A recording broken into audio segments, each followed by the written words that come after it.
The Battle of Britain is about to begin.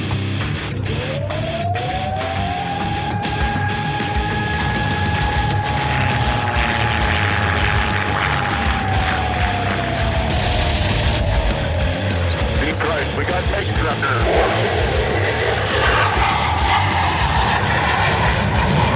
Let's follow a range on Detroit. I'm coming around that organ target right now. I've got a couple of these right in front of me. I'm going after it.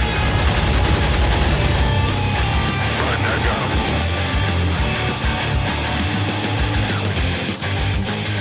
him. Welcome back to the Lead Pursuit Podcast.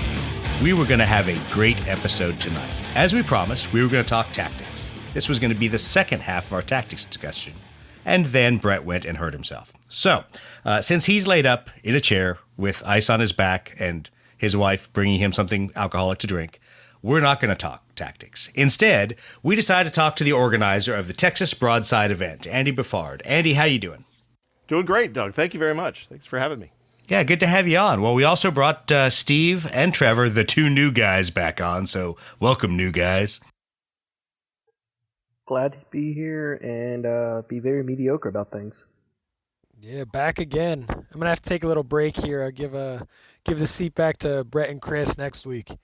Yeah, don't worry. No one is going to miss any one of us around here. So we're always glad to have you guys pitch in. Glad to have you guys talk on the show when you can. All right, so Andy, let's talk about Texas Broadside. I'll be honest, I didn't even know about the event, but that's true for a lot of regional events that I never know about because I live hundreds of miles away. But right now, you guys are obviously in the middle of this weirdness of pandemic gaming that we're having. So tell us a little bit about Texas Broadside, how that's evolved, and then kind of where you are today. Sure, Doug. Well, actually, it's a pretty small regional event, but with big, lofty goals, I suppose.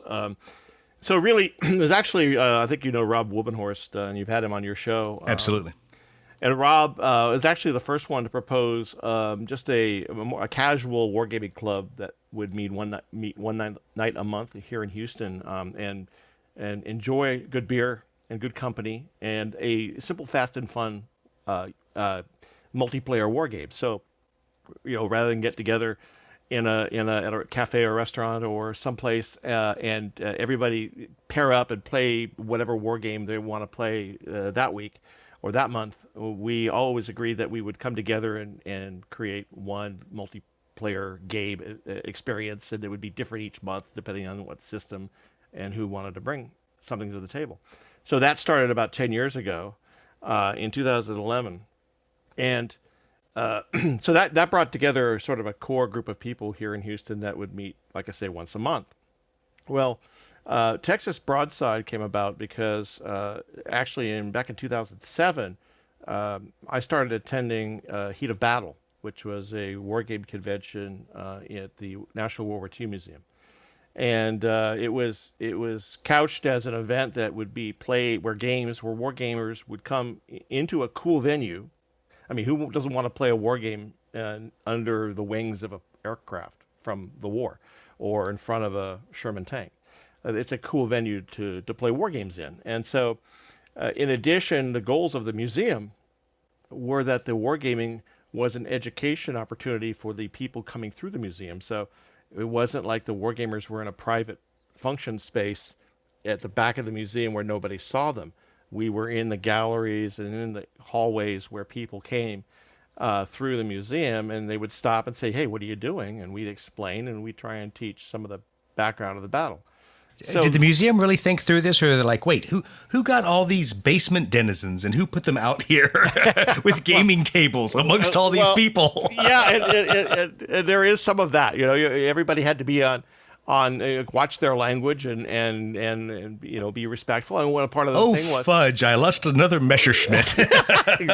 exactly that. So. Really what happened was I came away from that experience wanting to bring something like that to Houston. I looked around and, Houston had a couple of generic game conventions, Alcon at Rice University in February every year, which has been going for 30 some odd years, and a couple of other smaller game conventions. But the closest regional war game convention that you could really consider a wargame convention was Millennium Con in Austin every year in November. And that was really the closest. And I always thought, well, Houston's the fourth largest city in the country. It deserves, it should be able to bring enough wargamers who don't have to travel that far, although it's a big city, to a venue to play. I don't know. Maybe the dynamic of the city is it doesn't have dusty old men who push little plastic figures around in their basement. So, it might be a young and vibrant city. You'd be surprised. You'd be surprised. I say seen this, some and of pretty course, dusty old men. Yeah, Trevor and Steve are both younger than me, and I'm still surprised they don't have something else to do other than play these games. But yes, We're old souls, I guess. Yeah, that's a good excuse. I have the crack addiction to plastic, resin, metal, anything that's detriment to my wallet. Yeah, exactly. So really having starting to look around Houston to identify something similar, where I've always been a bit of an organizer. Always been. I call myself more of a wargame facilitator. In fact, I probably prefer facilitating than playing, or painting miniatures most of the time. Hey, have you ever decided you want to run the Gathering of Eagles so I could actually play in my own damn tournament? No, that was my pain the last time around. So. Oh, I would run a number of Flames of War tournaments at places like Alcon and Heat of Battle. So it wasn't just going to attend. I would try to organize events, and it actually turned me on to becoming a itinerant volunteer for the National World War II Museum, which is really cool. I think if I lived in New Orleans, I'd be there every weekend if my wife would permit it, but she's wouldn't have permitted it. So. Exactly. But anyway, to make a long story short, looking around the city, I had visited the Texas, once or twice, and I'm not a native of Houston. I'm actually originally from Southern California, but we've been here. I've been here since 2001. So. Looking around, we saw the ship. Maybe there's some air conditioning spaces in the ship, not very many at the time, and 10 years ago. And so, let me approach Texas Parks and Wildlife, who administered the ship, and say, and pitch this idea to them, and pitch it to the core group of guys who have gotten together, who I'm going to have to rely on to run games to start with for something like this. And there were really 4 goals that we set for the event. The first one was to give, well, not necessarily in any order, it was to give Houston area wargamers, anybody else who wanted to travel into the city, again, a cool place to play. Who doesn't want to play a war game featuring the USS Texas, but in the wardroom of the USS Texas with the ship's bell 10 feet away? I mean, right. Secondly, to raise the publicity in terms of the hobby. So to encourage new participants in the hobby by playing these games in the public spaces. So again, we were in the wardroom and people would walk through the wardroom. They had function rooms because they had a large, they have a lot of scouts come and spend, for example, at other groups, spend the night aboard ship. So they have some function spaces and some overnight sleeping accommodations. And so we would use those. We would feature gaming at night for those who wanted to stay overnight. We would, then take over whatever air-conditioned spaces they allowed us to take over. And we would run for 2 full days. We would run 6 or 7 war games, multiplayer war games, simultaneously throughout the couple of days. And I mean, the third goal was to educate the public. Again, it wasn't just to promote the hobby and try and encourage kids to play and other adults to get into the hobby and advertise our club, but it was also educating them, just like the National World War II Museum did. And then the fourth goal was to try and raise some funds. So we appealed to Texas Parks and Wildlife. Look, we're not making any profit here. We don't charge dues. We're not that formal a club. So, there are no officers, as Rob will say. There are no officers. There are no dues. We just get together once a month, drink beer, and play. And so that sounds like a terrible organization. It's a terrible to be a part organization. of. Yeah, exactly. There were no bylaws. Who needs bylaws? So, I took the lead to organize this and facilitate it, and made all the contacts and make all the arrangements and rounded up all the GMs and built the website, did everything that I needed to do when I probably should have been painting minis to get this off the ground. And the first year, the Texas Parks and Wildlife said, well, yeah, we'll treat this as a private function and you have to pay rent for the space. But, so we were, after we subtracted costs, we didn't have a whole lot left to donate, but we basically gave over to Texas Parks and Wildlife, actually the Battleship Texas Foundation, which is the nonprofit that now now has a lease the control to manage the ship for the next 99 years, because the Texas government has signed over the battleship to Battleship Texas Yeah, Foundation. I saw that. I was surprised. I didn't realize it till I went to the website the other day, and it had that notice up there. I'm like, oh wow, that's kind of interesting. Yeah. So the first year we did it as just a private function. We had maybe 50 or 60 people. We maybe raised $1,000 and gave that over and had a great time. Everybody had a good time. We had a vendor who was there, and it all went pretty well. In fact, the same vendor that we had that the World War II Museum had for its events. And so the second year and in subsequent years, we negotiated directly with the Battleship Texas Foundation. There was issues of concern about insurance, and did we have any as an organization? And of course we don't. So they managed to sponsor us, and so we became just a fundraising element, albeit minimal funds in the bigger picture, for the Battleship Texas Foundation. So since 2011, we basically, this will be the 10th year, we've basically donated whatever we have left over after covering our costs to the Battleship Texas Foundation. And we've probably raised close to $10,000 over 9 years for them. So it's by no means a great deal of money. I've always said that if there were me and 4 other guys who were willing to play on the Texas for a weekend, I would still do it, even if nobody else wanted to bear the mosquitoes and temperatures and whatever else Right. or on a battleship, just because it's a cool place to play. So it's really become Houston Beer and Pretzel Wargaming. That's the name of the club. Houston Beer Pretzel Wargaming's big event of the year, so to speak. So when we heard the Battleship Texas was going to be shut down and being moved from renovations last year, we obviously lost our venue.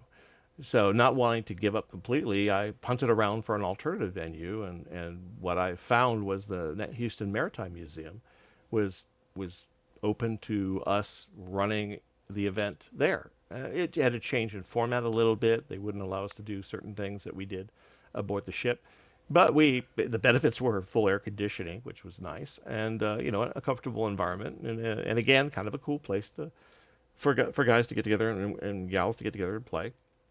And what we did last year was split the profit between the Houston Maritime Museum and the Battleship Texas Foundation. Nice. And the people that came had a good time. We had a number of visitors coming through the museum who participated or asked questions. We even a couple of years ago on the Battleship Texas started a root beer and pretzels session. So we started to bring together some kids games, so simple toy soldier type games. Memoir 44. My son would come and run Memoir 44 right. for any younger visitor of the ship who would wander by and get engaged. So we did that kind of thing. And over the years, Houston Beer and Pretzel Wargaming has done other types of outreach.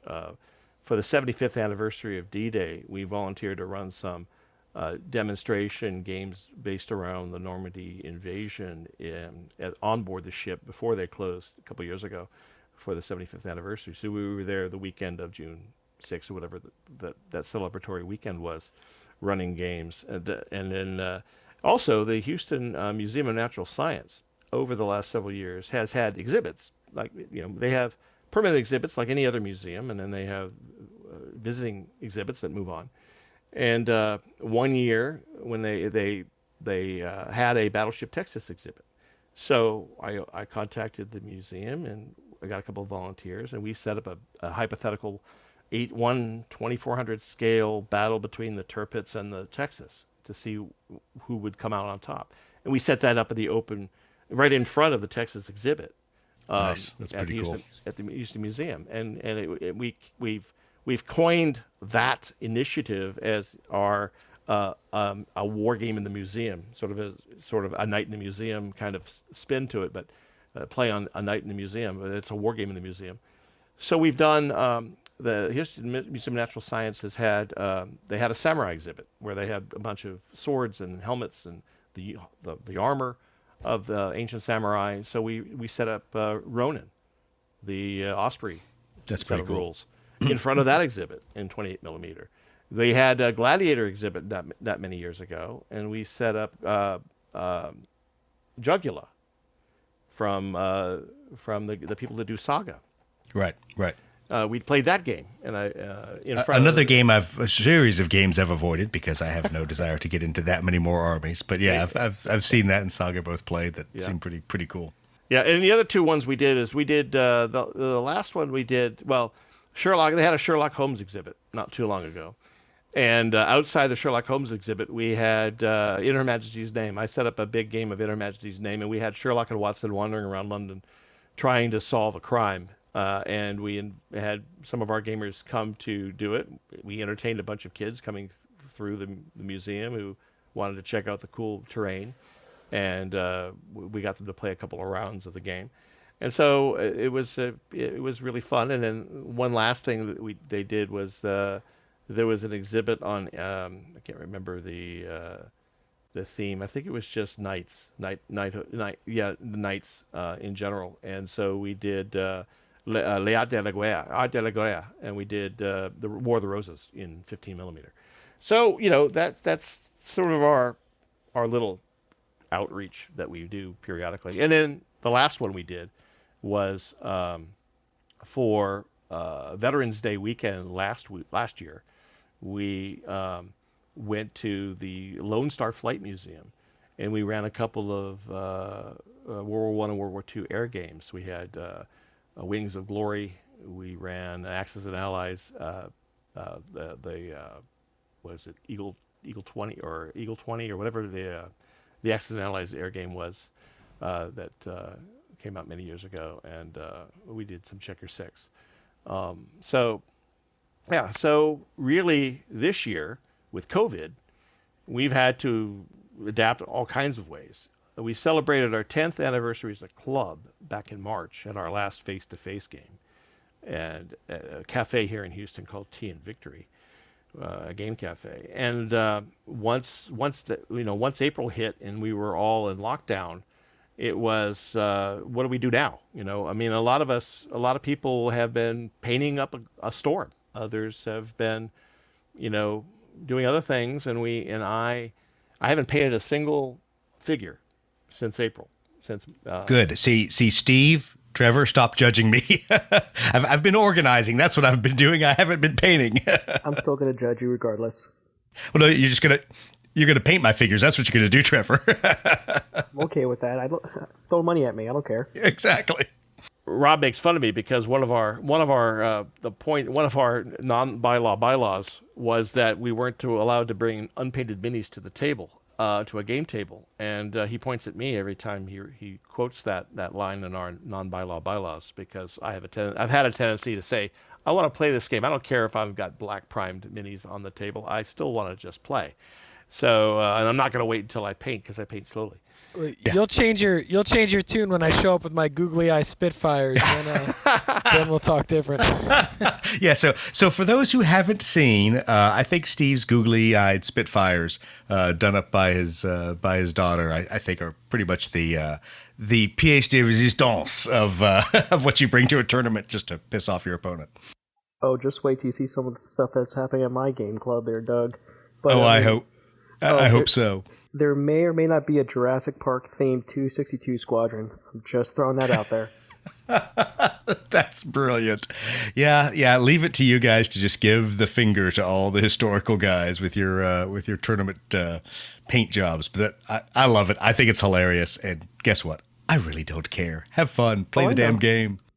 Well, I mean, if you spend as much time painting minis as you do making memes to make fun of me, Doug, maybe you might actually have a squadron finished. Maybe I'd have stuff painted. Shut up, commission painter. Go back to painting.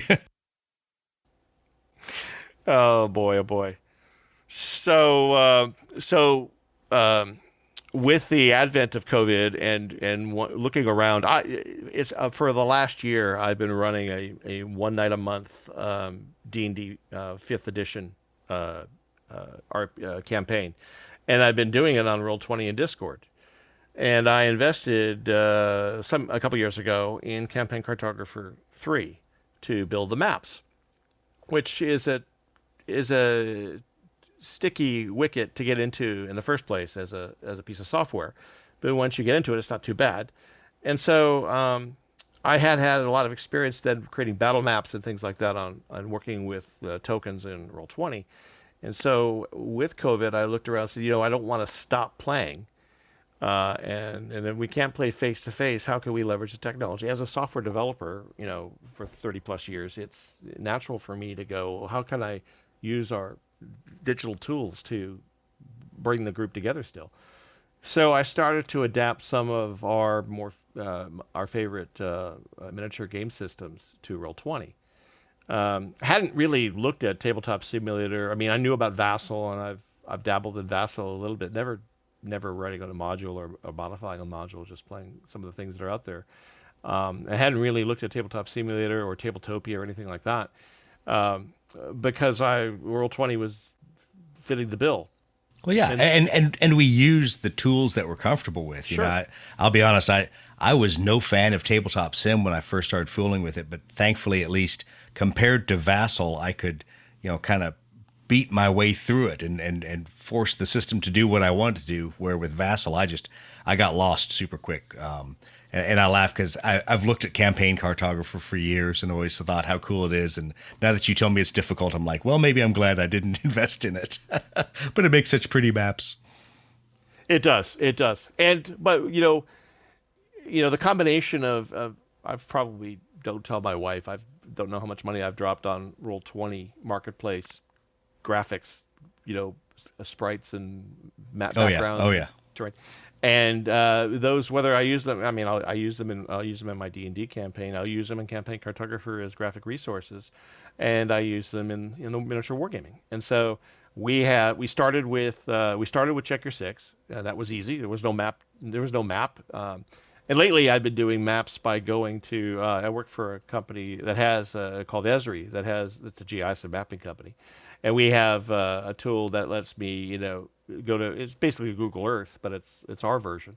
But it lets me go to a location and without labels and a lot of other layers that would get in the way, zoom out and to 20,000 feet or 30,000 feet, and then so I would take the screen grab, of that area, size it for Check Your Six, and then import it into Roll20. So we're flying.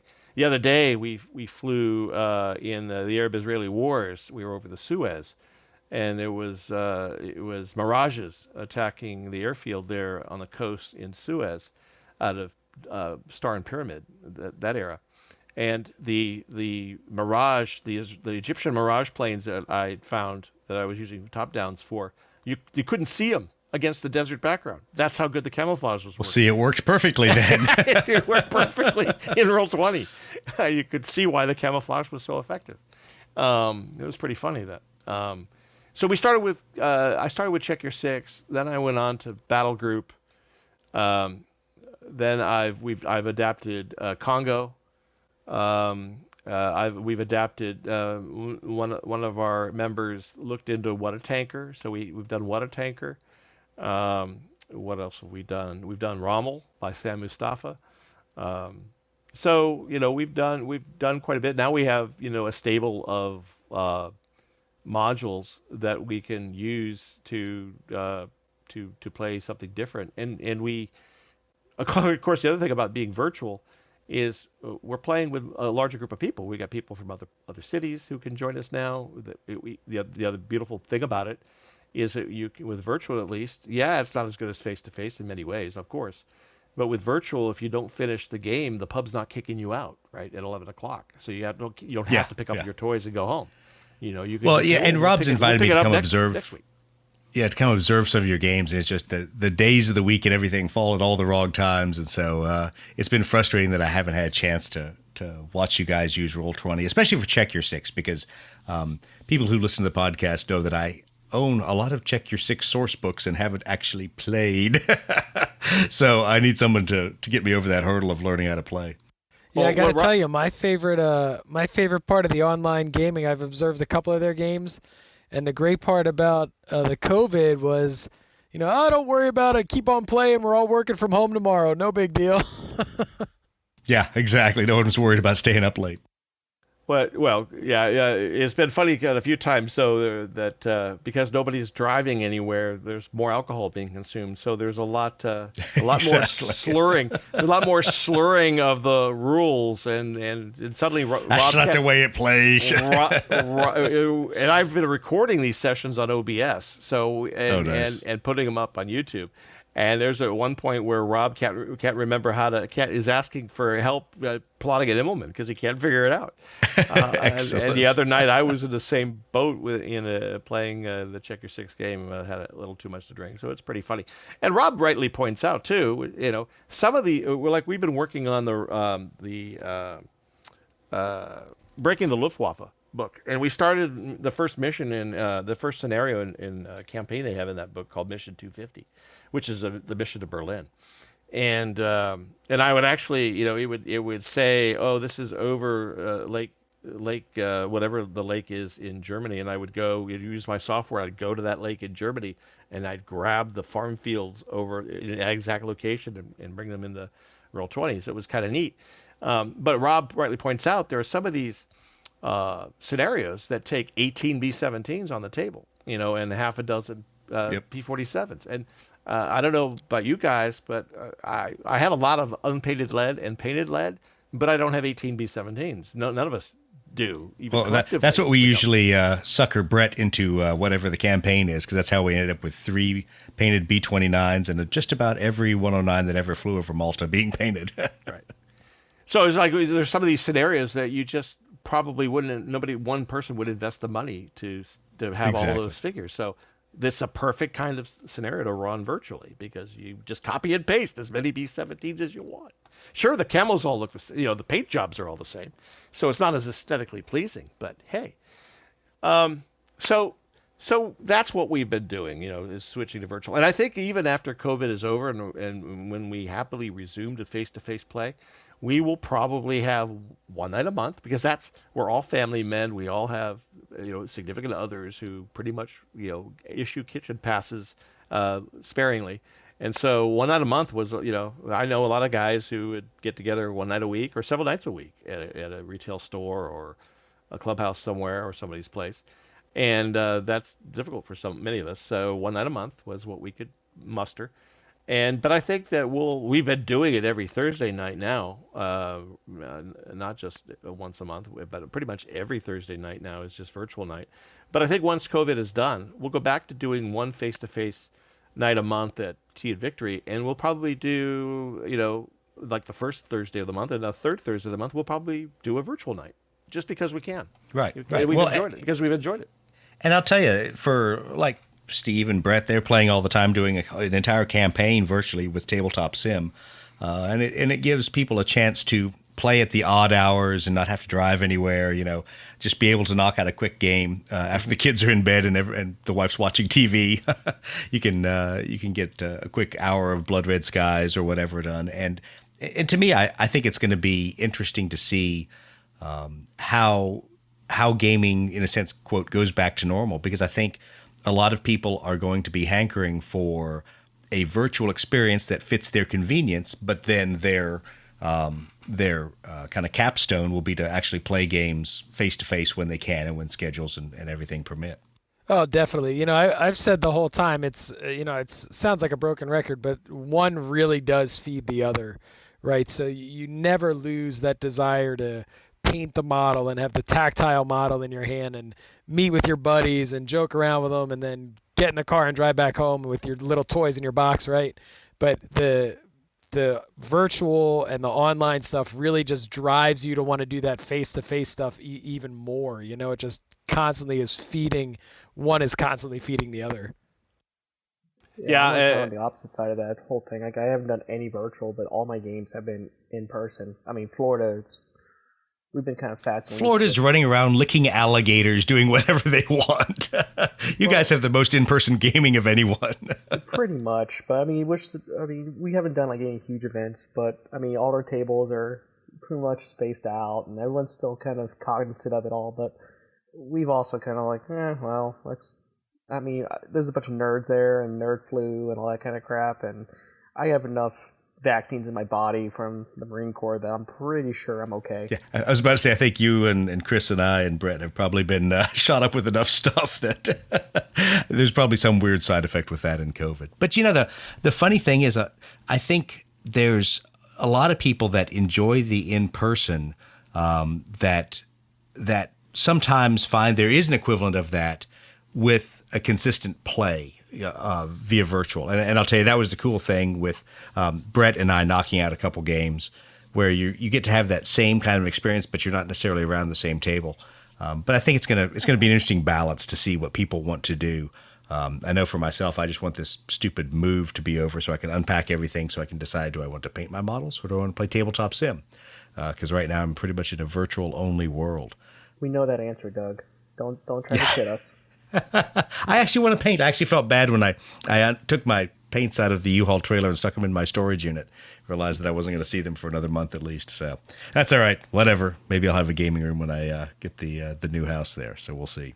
You know, I haven't been that driven to paint, obviously, lately. However, that's well, for the most part, but that's actually changed a little bit of late because let me get on to here in a minute the saga of how we connected up with Boardgame Geek. But thinking about what to run at Boardgame Geek and looking at Tabletop Simulator a little more and Tabletopia and Dazzle, there are a couple of certainly cool looking tabletop simulator implementations that make me want to paint again.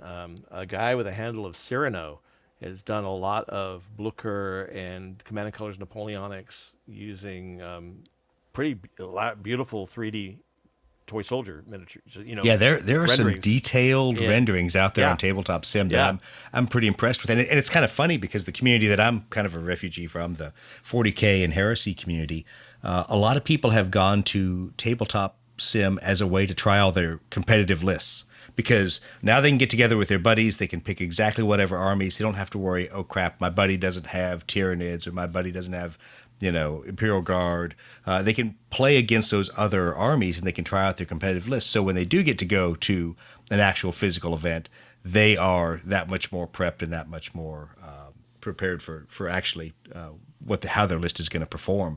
And the nice thing is with most of the models being pretty high res nowadays, it looks pretty cool to play, and it's not necessarily like pushing colored blocks around a table and trying to remember which one are your Tyranids, which one are your Zoanthropes, and all those other things. Whatever, Also 40K. With your playtesting you've been doing for Vietnam and stuff, I think Tabletop Sim has been a huge help for that. I can imagine. Yeah, it has, because the nice thing is we haven't had to buy and paint and build up all these miniatures, and it's a real easy way for us to try stuff with people in the UK, people all over the US. I don't have to sit there and wait for the next time I can put together a local playtesting group. I can just call people up and say, hey, we changed the rules again for the 35th damn time. Let's try the new iteration of the rules to see how it plays.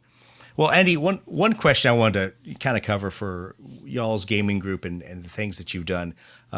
What are really the big games you guys focus on? We know, or I should say, I know you guys because of Check Your Six, because Rob is always trying to drag me into Check Your Six games that I always seem to find an excuse why not to be a part of. What are some of the other really big ones that you guys play recurringly on your monthly gatherings, or used to, I should say, before the pandemic hit? I'd say the biggest one that kind of there was a long time ago when many of us played Flames of War. We've given up on that, but now we have 15 millimeter armies, and a lot of them that we want to use again and continue using, and not have to rebase if we don't have to. So we got heavily into Battle Group Kursk, Battle Group right. Market Garden, which allows us to use our basically. We have to play games with that. We can use our Flames of War based figures, but we do it in 15 millimeter. But we have to mark casualties with blood drop markers or some sort of hit marker or a small die on the next to the stand, because we're not removing individual figures and we have multiple figures on a base. Another one that we've played a lot of is Rommel by Sam Mustafa. We've played several of those scenarios. Including virtually, but also on the tabletop. Again, because it's a Flames of War based figure. We haven't just limited ourselves to historics. there's one thing, because we've been doing it for 10 years as a club, missing the occasional month because vacations, summertime, we don't play, maybe not, don't have an August game because not enough people want to get together or something like that. But we always have some themes months. So the the very first March that we played in 2011 at a different venue in Houston, we played Aeronef, which was a Victorian science fiction flying ship game. Oh yeah, quite familiar. Okay, yeah, Steve Blease from the UK, so wrote Aeronef, Aquanef, Land Ironclad, all those games. Subsequently, Robin Fitton, who I think has written Grunts and other rule systems in the UK, wrote Imperial Skies a couple years ago. Right. So Imperial Skies was a little bit more Chrome thrown into that Victorian science fiction, using the same line of models that Brigade models. Yep, Brigade Models does a great line of Tony RMFs. Francis. Yeah, Tony Francis's Brigade Models. I guess they do Hammer Slammers in various scales. And they do Squadron Commander Reheat. Again, co-designed by Doug Glover. No big deal. And I love their 2mm terrain. They've got some great 2mm terrain. Yep. So we play. So every March we have an Imperial Skies game, or we have some. And we have a imagination. So many years ago, Brian Catwell, who used to live and work in College Station, has moved on to Virginia. He and Rob and others would, between the three big cities here in Texas, would get together and they'd run periodically a game, usually AK-47 based. It was always set in imagination in war-torn Africa, called Albonia, kind of based on, tongue-in-cheek based on the Dilbert Albonia. Right. That everybody's familiar with. And the big birthday bash was a giant table done in 50mm with a modified AK-47. It was President Robert Wubaki's birthday. And of course, Rob played President Wubaki. Yes. And so there was the Vienna Boys Choir flew in for the birthday parade, or something, but it wasn't obviously. The plane was obviously not full of the Vienna Boys Choir. It was some other terrorist. That was their cover. Anyway, it was a madcap free for all with AK-47, and so that I was unlucky enough not to be in the group when that game took place, but it sounded so much fun. And when I read about it, I said, let's continue this monthly. Let's continue this saga, this imagination. So in March we do Imperial Skies, but in June, because Rob's birthday is in the second half of June, the first Thursday night in June, we always do something in Albonia. It could be AK-47, it could be Force on Force, it's varied from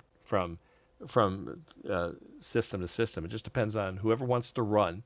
We set up the calendar, and somebody says, well, Rob and I run a lot of the games, but we've had a number of club members step up and say, hey, I'll run Water Tanker, or I'll run, Wings of Glory, or I'll do something. So, March we've always done Imperial Skies. June we always do something in Albonia. In November we try and do an homage to World War I with, Wings of Glory. And in December we've generally done a bulge game, and that bulge game has been Battle Group or Rommel or Combat Patrol, if you want to go real skirmish. I think Bolt Action at one point. So we're all kind of all over the map. There was a time when a year or so ago where Rob said, because we've gotten really heavily into Battle Group, that we tried to get, out of a 12-month year, we try and get 3 or 4 Battle Group games in. What's tough though, with our rules are, it's got to be simple, it's got to be fast, it's got to be fun. Preferably 1 page of rules, or at least a quick reference card that could be in 1 or 2 pages, because you're oftentimes you're teaching a new system to somebody with a beer in their hand. Oh yeah. So, and you have 4 hours. I mean, before COVID, we had 4 hours, from 7 to 11, and then the venue was closing and kicking us out. Yeah. So we had to keep it. And I'll tell you, I'm super jealous about this, because one of the guys I've followed for years, Paul Ward over in the UK, the guy that runs Matakishi's Tea House, he does this all the time, and he does one-off games and one-off scenarios, and it'll be like, the raid on Entebbe. It'll be, or some random thing that he just has a desire to build terrain for, and that's what always drives his games. And it's so funny because I just opened up his website, and he's done the same kind of thing where he's like, okay, so what do I do if I've got to do camels and I'm not doing Sudan anymore, or says I want to do outlaws, but what if I want to add, a Halloween theme to it? And he just gets together and the guys have a bunch of fun with some real simple rules, some really cool miniatures and cool terrain. And I'm jealous of people that get to do all that fun. Yeah, I mean, that sounds great, but if I was in a group like that, I don't know where I'd hide all my new miniatures. I'd be coming home with, 14 different systems every year to be that's ugly the pretty beauty quick. of Paul Ward and how he does it. Apparently, his friends sucker him into doing the terrain and the miniatures, and they just show up and play. I'm like, that's genius. Yeah, I mean, most of the time, one of us will volunteer to run something, and there we know there's a pool of resources that we can call on, and if I'm short a few Shermans, I will ask Rob, hey, can I borrow some of this? Can I borrow some of that? Whatever, we played Cruel Seas. I don't know if you guys saw the Tony Franciscus movie Hellboats. It's like the only Hollywood movie ever made about E-boats and Vospers and motor torpedo boats during World War II, called Hellboats.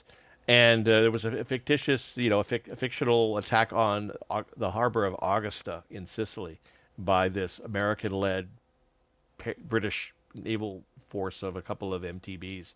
They capture an E-boat. They use it as a Trojan horse to get into the harbor, and they shoot the harbor up and destroy the flying bombs that the Germans are keeping in the U-boat pen there. I turned it into a Cruel Seas scenario, which was a hoot, and ran it at Broadside and ran it at one of our meetings.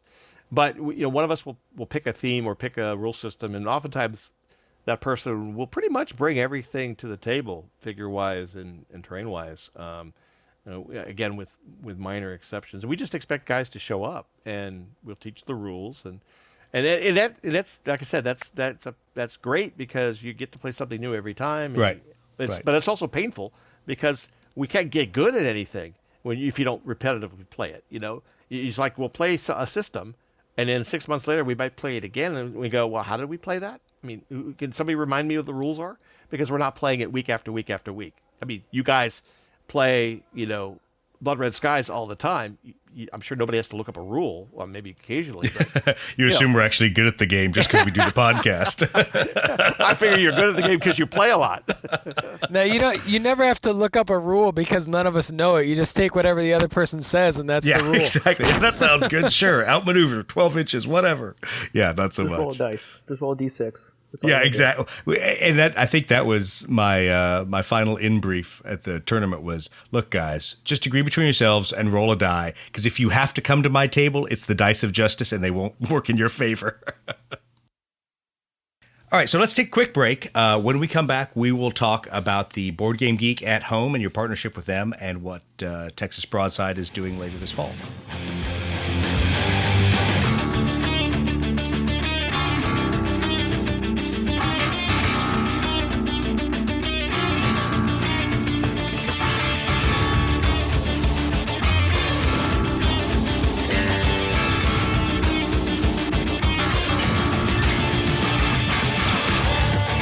Okay, and we're back. So, Andy, tell us about how Texas Broadside decided to partner with Board Game Geek at Home and that event. Absolutely. So, normally with a Texas Broadside, which is normally slated for an October timeframe, back in April, I am 6 months out. I'm starting to solicit game hosts, guys to run games. Obviously, as the principal organizer of this event and a runner of a number of games, I can't run games every session because I have to run registration. It's limited as it is, and I have to do this and do that. So I've got to rely on the help from other club members to run games. And when you're ever, if you, I don't know if you guys have ever organized a gaming event, but if you're always worried about, am I going to have enough events for the people that want to play, or am I going to have too many events and I'm going to have disappointed game hosts because their games don't make?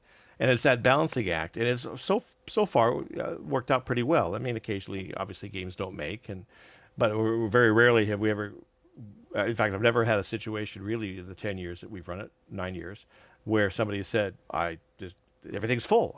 I can't play. I've paid, but I can't play.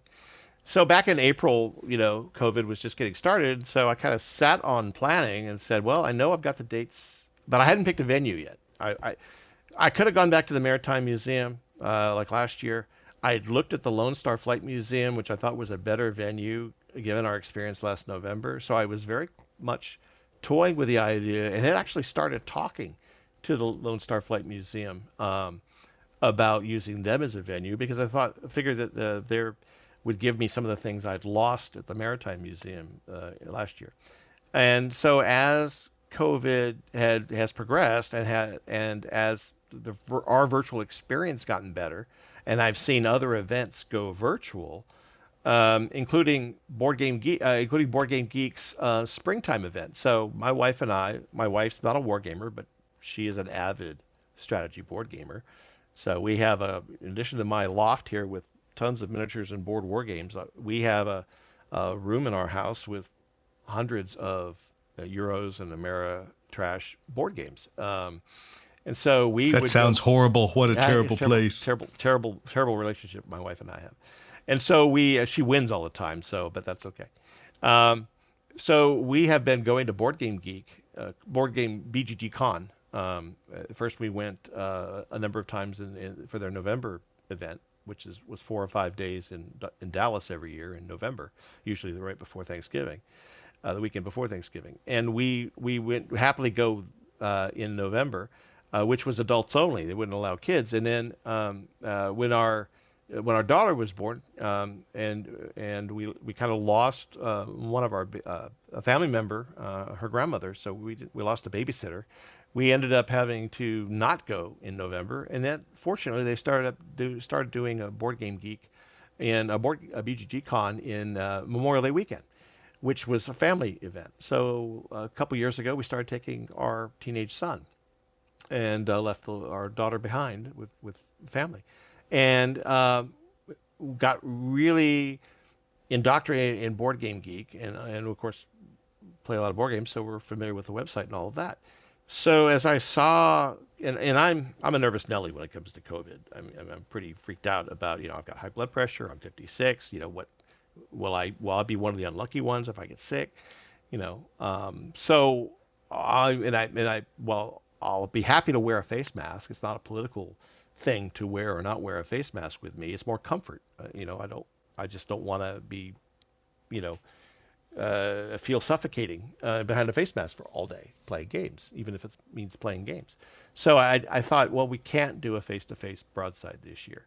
So what am I going to do? Well, as I was developing these virtual gaming talents and experiences, I saw other conventions go virtual, and Rob pointed out one or two of them to me, and I said, do you want to help out this virtual con? And I said, sure. And so we ran a game of Check Your Six, I think, for one of the virtual cons, and had a couple of people that we'd never met before join. And so that was pretty successful. And so when Boardgame Geek Spring was canceled, and instead they did something online, they bought Tabletop Events. And Tabletop Events, I guess, is an online system for scheduling an event, right, handling the finances of the event. There's all that back end. It makes everything so wonderful, which I don't know why I didn't use it for other events. Right. And Tabletop Events was designed originally for face-to-face cons and just ticket purchases and transactions and scheduling. And you pay a certain small percentage of each ticket sale to them to cover their costs, or to give them, to make it lucrative for them.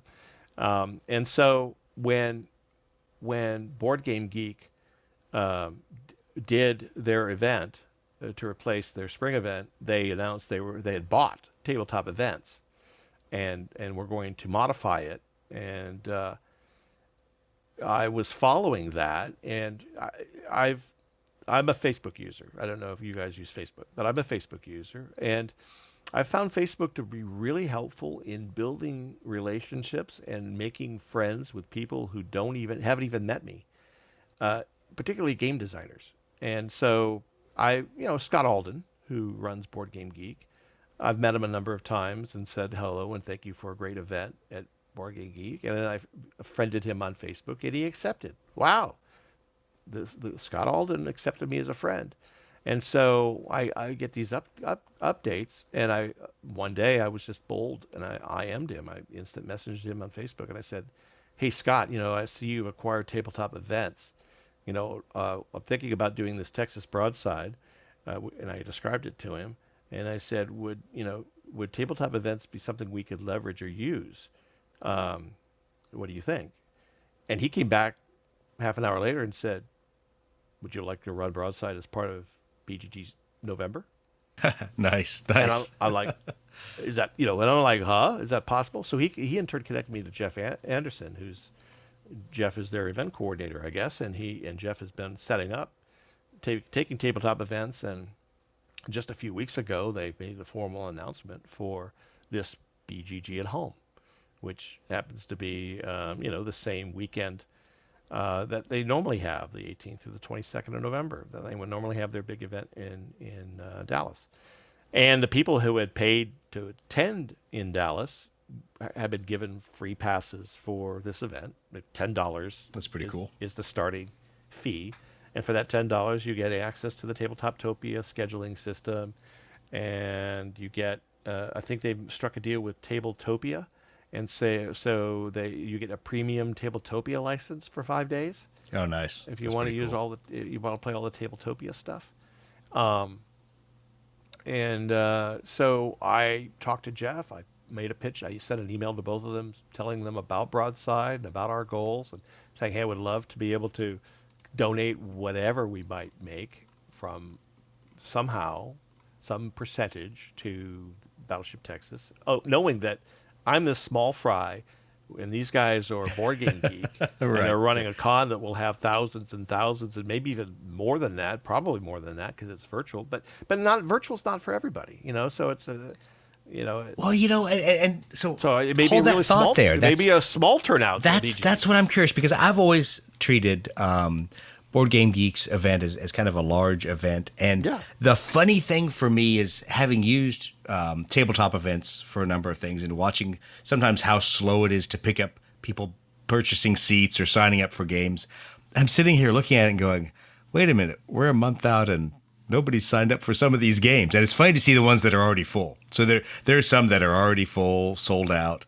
And then there's a lot that still don't have everybody signed up for, which is actually kind of good for me, because there's a couple of them like Planet Unknown and some other things that I've always kind of wondered about and wanted to play. And right now it's, 5 of 5 seats are open. So I'm like, excellent. Well, I'll be able to get in there. The real funny thing about this is, of course, the Board Game Geek, the BGG cons, I don't know, Doug, if you've actually attended the face-to-face con, but the cons, no, never have. The cons themselves generally don't have scheduled events. They're not like, it's not like going to Origins or Gen Con, where events are scheduled and you show up to play in something and register for it. In the BGG cons, it's just a library of 5,000 board games, and you go in and you check out what you want to play, and then you put up a sign that says, I need a player. If you haven't come to the con with a clique of friends and family who are going to play in everything you want to play in, or you're holding up signs that say, I need a player. I need players. And it's really a great opportunity to socialize and meet new people, right? And play with different faces. I mean, I can play with my wife in a game, but if we've played it before, I know what she's going to do. You get to the point where your opponent's how they're going to play if you play frequently with them. But playing with new people is always kind of nice. It's different. But this is different because how do you do pickup games virtually? You go into a Discord conference room and say, hey, anybody want to play something?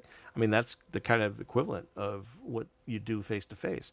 So I don't know. Sometimes the whole cacophony of everybody trying to do that pickup game via Discord, I've seen it where it doesn't work well, where it's tough and everybody's trying to have their messages seen by everybody else and then peel off and go out into the separate rooms for each of the games.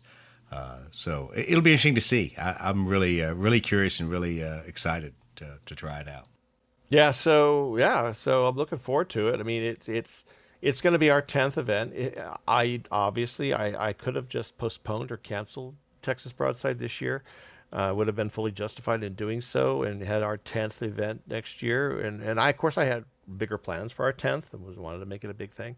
But at the same time, I hated to skip a year, and I thought, well, I've got these skills for virtual gaming, and not only that, but I thought this was an opportunity to leverage the relationship and maybe help promote. Look, I'm promoting Texas Broadside and Houston Beer and Pretzel Wargaming in a podcast that before you guys wouldn't have known anything about it. Yeah, exactly. Because, Rob was holding out. Rob was not sharing the info because, we're not Texas guys. So therefore, he's not going to tell us about all your cool events. Well, the good thing is, so if people want to see what's going on, so before people might say, how the heck do I find out? Do I even want to buy a badge? What do I want to do? It's super easy to figure out. So I laugh that Tabletop Events is one of those websites that may not look like it's super high tech. It's super fancy.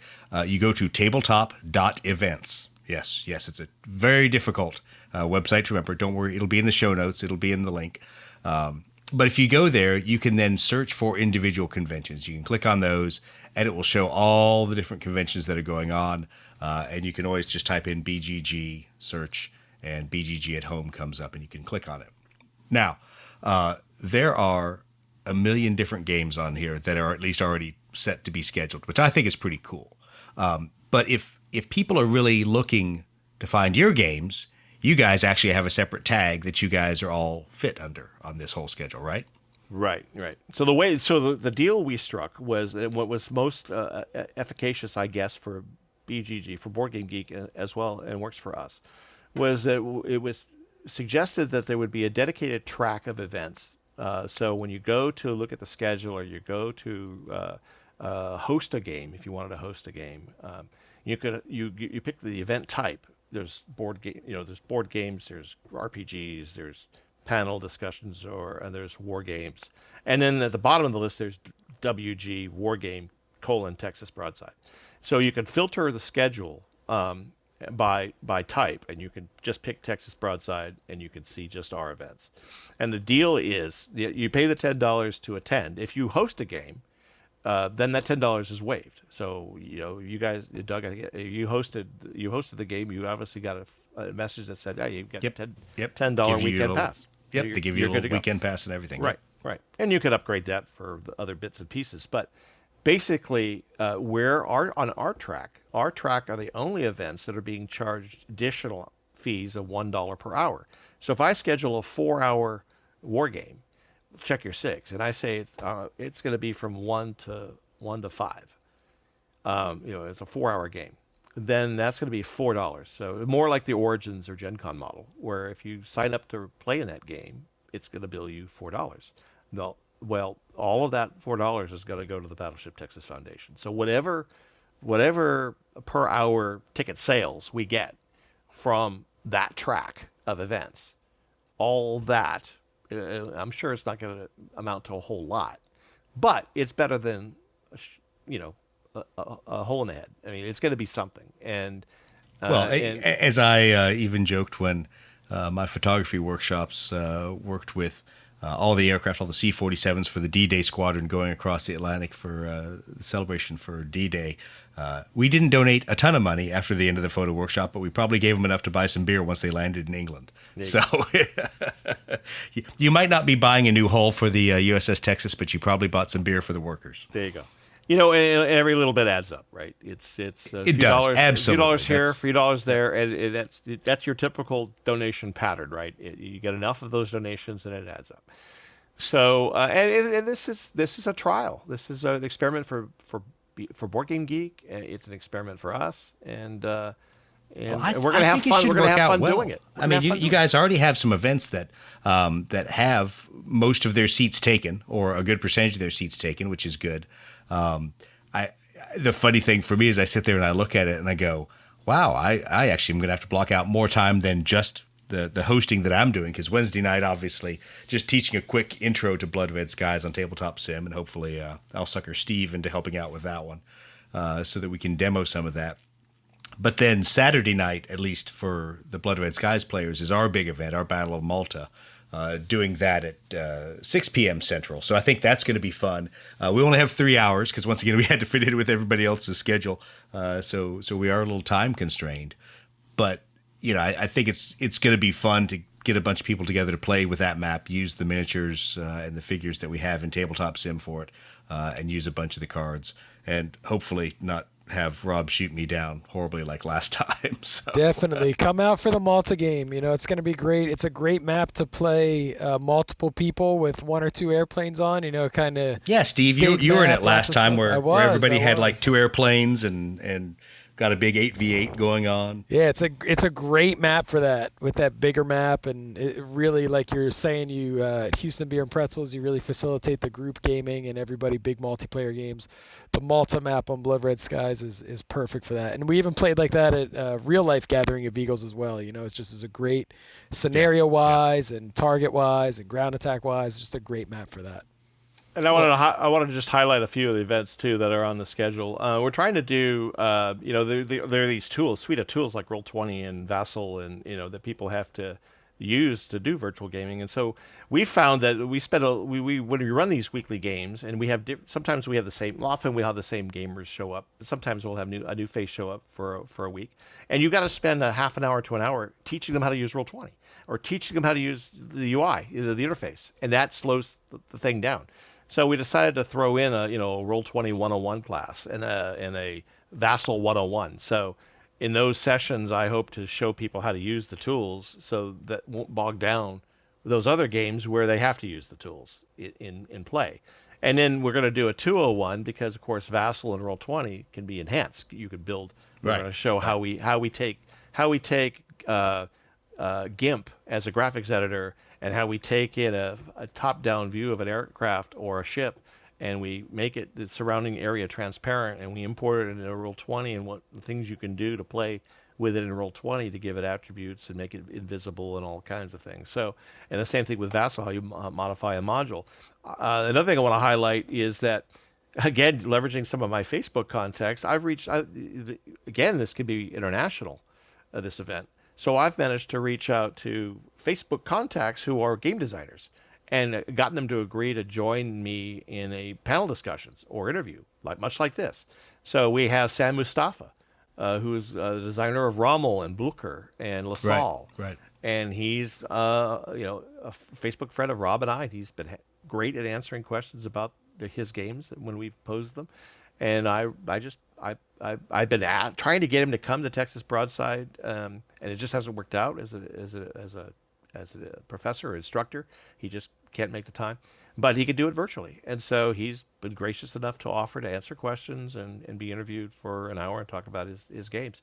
And then just recently, I was excited to get Craig Cartmel, again, of the Inner Majesty's name, Richard Clark from Two Fat Lardies, Andrea Sifagloy, I'll probably murder that name, who is Ganesha Games, and then Simon Miller, who does To the Strongest, the Ancients rule set. Those 4 are in Europe, and they've agreed to spend an hour Saturday afternoon talking to us and answering questions, and so it should be a rip-roaring conversation. And we're working on some other special guests as part of the track. And then the other thing is, I've started to dabble. I've owned Command and Colors Napoleonics, but haven't played a game. But I've stickered a bunch of blocks. And as I said, looking at Tabletop Simulator, I've kind of fallen in love with some of Cyrano's work. So we're going to run Memoir 44 using his Arnhem setup in Tabletop Simulator, and we're going to run some Command and Colors Napoleonics. That's pretty cool. Just because it's who doesn't agree that rule system, that family of games isn't easy to pick up and play, and kind of perfect for beer and pretzel virtual gaming. Well, that's awesome.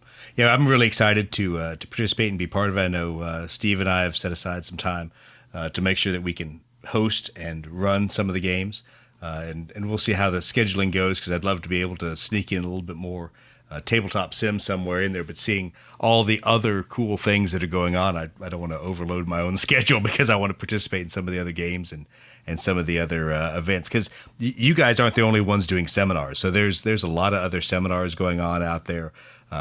pretty much anything and any style of board game or miniatures game. There's stuff going on with that for this BGG Online, and so I think it's going to be pretty fun to be a part of it.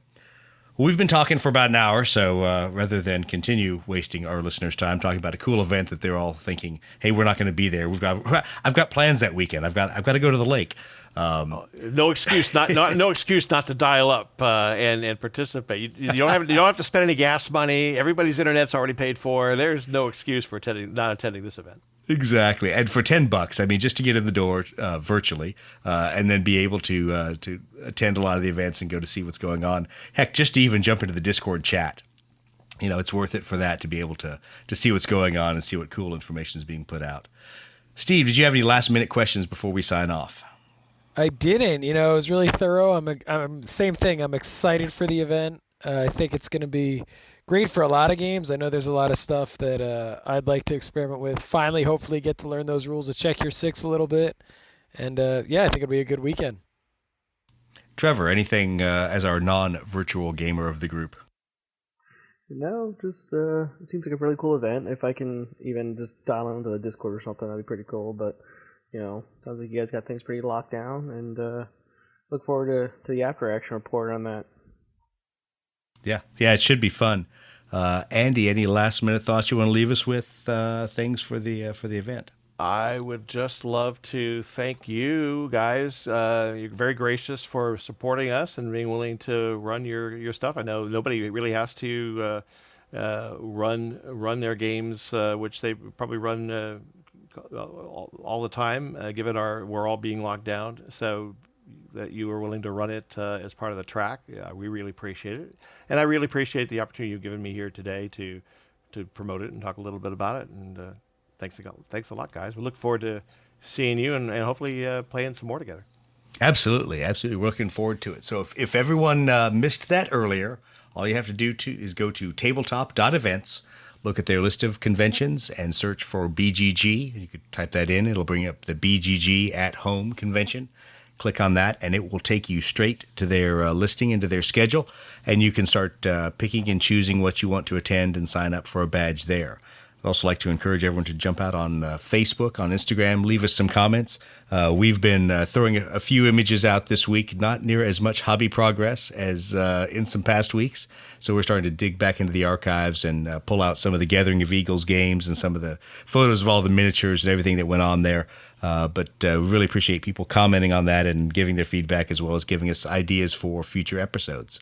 Yeah, thanks for listening. Yeah, go ahead. I was going to say, if any of your listeners are interested in any of the things we're doing in Houston, where you can find us at beerandpretzelwargaming.com and txbroadside.com for more information. Absolutely. So we'll go out and look at those websites. Thanks, everyone, for listening. We'll talk to you next week.